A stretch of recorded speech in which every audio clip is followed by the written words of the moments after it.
Never live that down, will it?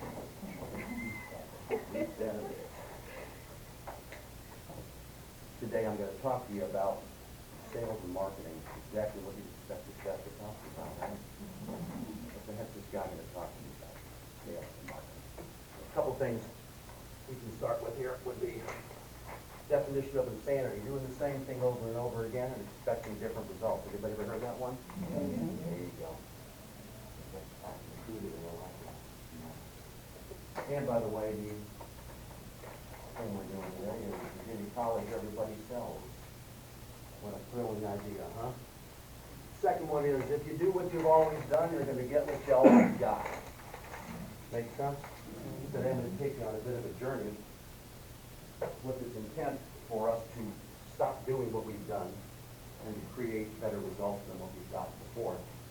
The elephant in the room these days is students. We need more. We're a business. And today, my experience with Virginia College began with this gentleman sitting right in front of me. He's a hell of a salesman.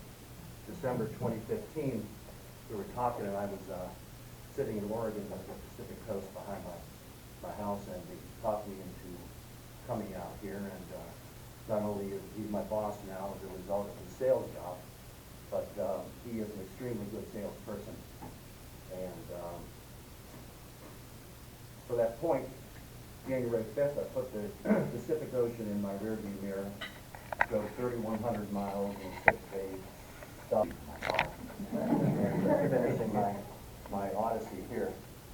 Nonetheless, daunted, I got here, brought everything I needed to do, my computers and my books and my things, and along with that, I brought something I thought might be of value to our students, which is 42 years of retail food and beverage experience. That makes me a very old person. But to that point, I got that information, I got that experience through hotels, motels, not motels, hotels, restaurants, resorts, multi-unit restaurants, my own restaurant, a spice company I ran for 25 years. And I learned along the way that there are some things that businesses all have in common, and we are, in fact, de facto, we are a business here. In many regards, we are the same as most. I learned that businesses are all in it to win it. In other words, we make a profit. We all sell a product. Our product here is delivery of an educational and instructive experience that's transformative, that empowers our graduates to improve their lives as well as the lives of those around them. Food and beverage industry, we sell food, we sell beverage, we sell service, and we sell acknowledgement. I'm going to leave that up there hanging for a while. We'll get back to that. I'll show you what acknowledgement is about. Now, pardon me. Now, to make a profit, we need more customers, guests, clients, and in our case, we need students. And we talked about that while we just got done talking about that. We have a sales force, those things that we have in common with most businesses. And we're always looking at the sales group. In this particular setting, we look at enrollment, we look at admissions. We look at those folks. There's 9 people to generate what we do here. And one of the common disconnects that most businesses have is that they expect the sales force to generate all the business all the time. Whenever there's a shortfall, we all look over and say, "Hey Steve, what you got for me at 10:10 at night, you know? And how y'all doing?" Well, that's a problem because we all figure the rest of us are in the business of executing what sales brings to us. And that's our job. But we need to look outside of that job. Super. Now we have, as I said, we have 9 people here. What if, here's where this whole odyssey begins. What if those 2 words began some of the most incredible changes in our world? What if we had fire? If we could cook the food we eat, maybe we could even stay warm. What if we invented something that's round and we roll stuff on it and we can drove ourselves around on it? We'll call it the wheel. What if we go to the moon? Now, I'm not going to recommend to you that we go to the moon. We're not launching a spacecraft here. This is something a whole lot easier. What if? here's what I'm going to ask you about today to consider. What if everybody sells? What if we turned every person here, every student, every faculty person, every person that has anything to do with Virginia College into a salesperson? Well, heck, that would take us from 9 to about 509, and then we can go from there. So what if?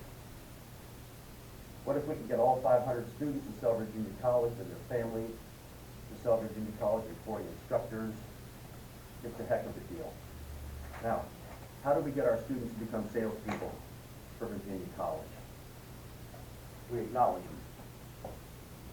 We get them to be part of what we do here. We get them to own Virginia College, okay? Rather than them and ourselves believing that we go to Virginia College, or we're attending classes at Virginia College, or that we work at Virginia College. So, I am Virginia College. We need to get everybody in this building to identify as being part of Virginia College. I am Virginia College, and I will.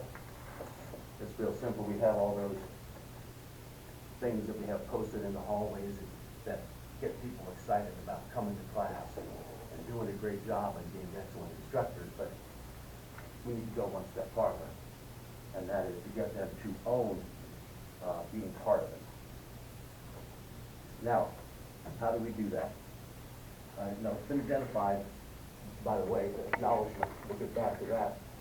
In the food and beverage industry, it's been accepted that more so than the food, the beverage, the service, or the ambience, it's acknowledgement that people want. You walk into a restaurant and they look at you like, well, like you're invisible. How do you feel? You feel like you want to walk out and go. But if they nod, they smile, they point at you. Hey, Mr. Smith, how you doing? Got your table ready? Okay, fine, you're happy. They could serve you mud pie and you'd be happy with it because you were acknowledged. You have been fed something that they can't possibly cook or serve to you. And you can notice. First thing we have to do to get our students is acknowledgement. And I'm going to teach about a system to do that. And we're going to call that top of the mouse. Okay?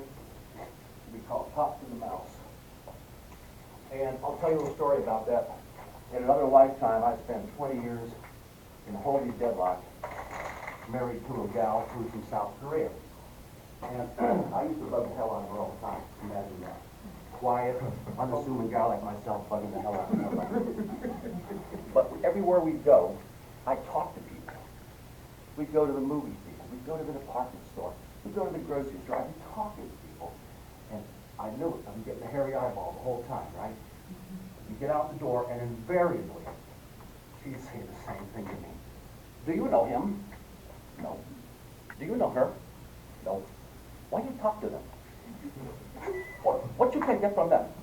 What they can do for you? And I tried to get her to understand that it was my philosophy that talking to everybody gave you an opportunity to find something, to learn something. I say to her, no, I just like talking to folks. I learn so much from people just by saying hi to them. I'll give you a good example. I used to write a blog from a restaurant in PA, and on October 13th, I did a blog entry about an experience I had at Sam's Club up in Exton, Pennsylvania. I was doing my shopping that day. And I was pushing my cart through, and it got to the back where they have all those handy-dandy pre-cooked chickens, you know, in those little domes, $5, $6. I got them what they call them now. But I see a gal, and she's got one of those chickens in her hand. She's looking vexed. And she's looking around, doing a spin around like looking for something.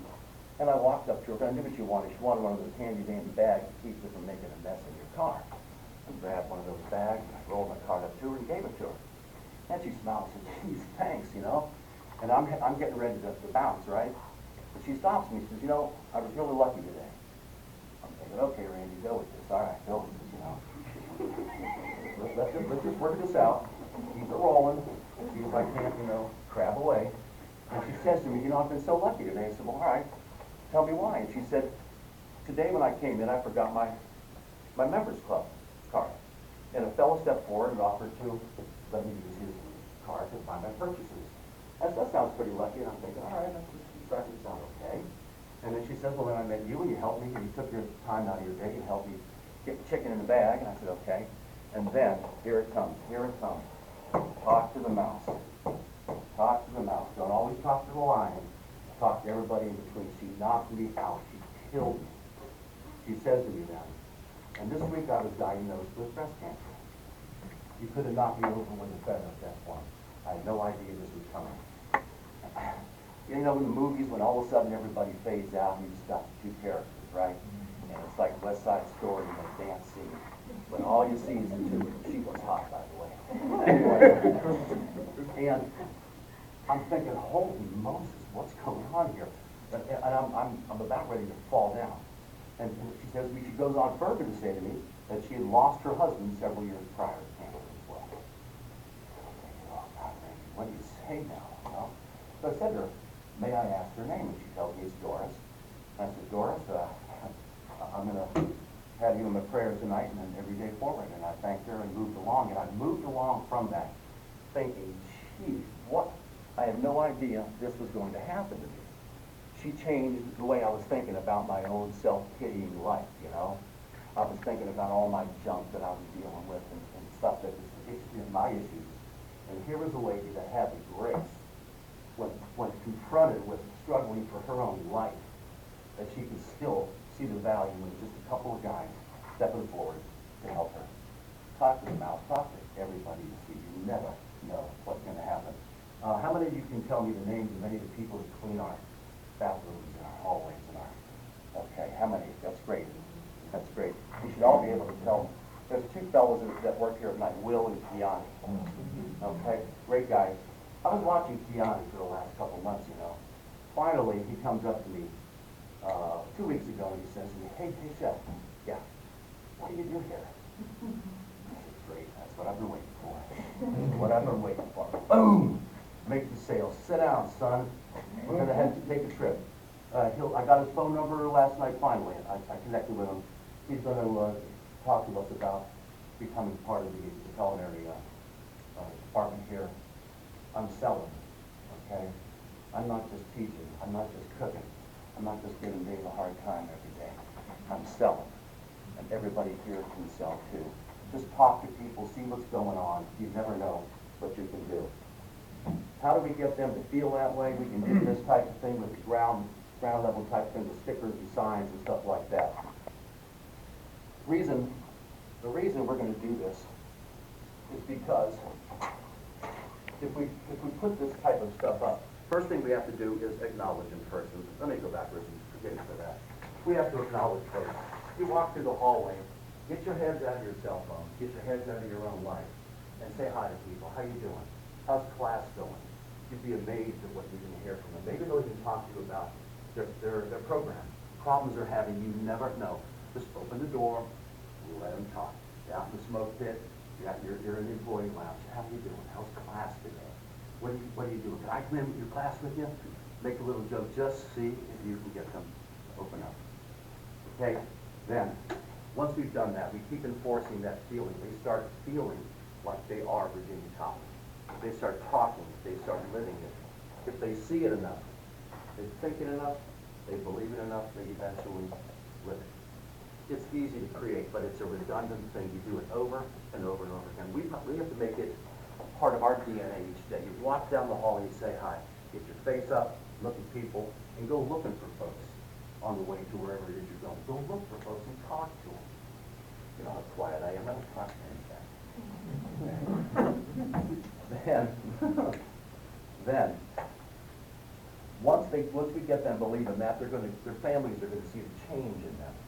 They're going to see it. They're going to say, my God, you know, this person who is not a student anymore, because they are Virginia College. This person who is Virginia College is transformed. They're doing something better. They're adding to our lives. They're adding to our futures. And then they start talking it up. So then you go from that 9 sales folks. You go to 500, and you have 500 more onto that. Then you have the instructors on, the staff, the administrators, and you end up with 1,200 salespeople. That's what we're talking about today. Boom.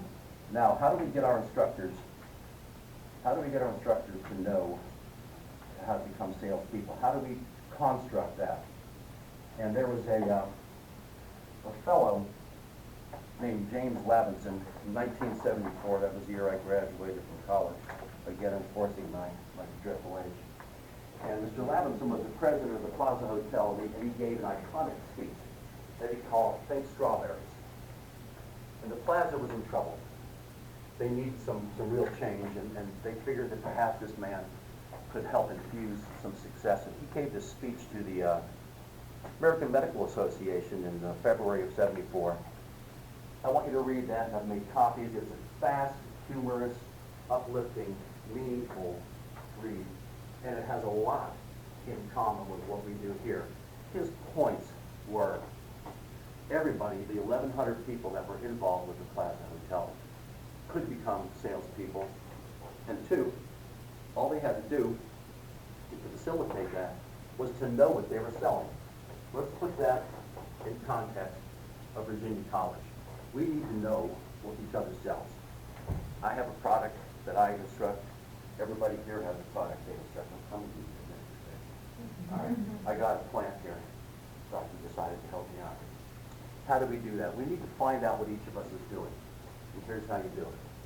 First, you put your glasses on. Hi, Dr. Amarandi.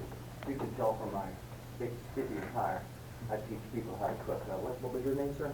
Eric Clark. Okay, doctor, how you doing? Listen, if you have a few minutes next week, could I come by and just chat with you about what you do? Sure. Great. I'll reach out to you, and then we'll spend 5-10 minutes together. Sounds good. Great. I appreciate it. All right. Thank you, sir. Thank you. Hell of a plan. It's that hard. 47 seconds. Set up something. Meet somebody else who's doing something that you don't know exactly what they're doing, so you know what you're selling. And then start asking for the sale. This Think Strawberries concept that was a metaphor. He wanted to show everybody in the hotel that if you knew what you were selling and you asked for the sale, you could impact sales incredibly. So they used strawberries as the simplest thing, and they sold flats and flats and tons of strawberries to show folks how to do it. And one of the humorous things that he points out was that one day from his office he called up the reservation department and he said, hey, listen, can you tell me what the difference is between that $80 and $120 suite? What do you think the answer was? $40. The reason the answer was $40 was the person who was on the end of the phone had never seen the suite. They didn't know what the product was. They didn't know what we were selling. So by meeting everybody and sharing what we do with everybody and inviting them into our wheelhouses and our squares, we can know what we're selling, and then we can go ahead and ask for that sale. So with that said, I'll give you all copies of this thing. And with that said, what I'd like to do is be the first person to tell you all that I am Virginia College, and I will. What will I do? I will teach, I will inspire, I will coach counsel, and I'll be damned if I'm going to not sell. I will sell. This is where we're at today. We're going to change what we're doing. We're going to create sales. And one more important thing that I need you to do, because we have people, 9 people, who spend their lives selling for us so that we can do what we do here. We need to keep the promise for these people. How do we keep the promise? We find out, number one, what the promise is that they're making. Go over and visit with people in Mr. Price's department and find out. Sit down with them. Ask them really, when was the last time you sat with one of them and said, what do you tell our students when they come in here so I can keep the promise? Second thing would be a real good update of our bios that they could use as sales tools, a nice structural housekeeping thing. How many of you know that within the culinary department, how many years of experience that our instructors cumulatively bring to bear? How many, Tim? 184. Yeah, 84, that's a mine alone, right? Anyway, 184, 185 years, that's a good selling point, okay? It's an impressive thing. So they should have bios on us, on file, and we should also sit down with them and say, what are you telling them? Are you telling them that we'll provide extra tutoring? Fine. Once we get a student in, and it takes a lot of work to do it, let's keep the promise so these folks can look at them in the eye and say, yeah, I told you the real thing, didn't I? So, thank you very much. On the way out, you can grab a sticker here to put somewhere memorable in your life, and then this entire thing. Appreciate your time.